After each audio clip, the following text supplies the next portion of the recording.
All right, 3, 2, 1. We're painting. I'm going to paint the back one. Don't. So maybe move it to the right, not too much on the front one. Sounds like More in the back. The cars.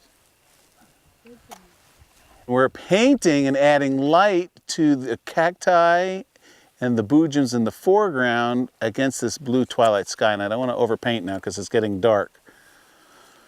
So the concept is to get the longest exposure that you can for the situation, and then you get the what we call the blue 15 minutes, that twilight sky. We're shooting with low ISO and slow shutter speeds. I put my ISO down to 50 ISO. I'm clicking the shutter and it's taking about 20 seconds to shoot.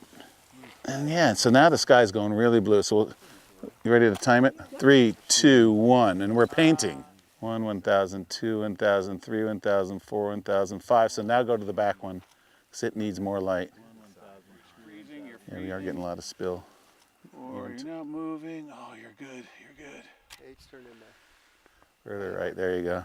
Ooh, way too bright. How's that looking, Miguel? Come down if you need me lower. Yeah. What I'm going to do is go back up on. Stop. All right, that's fun.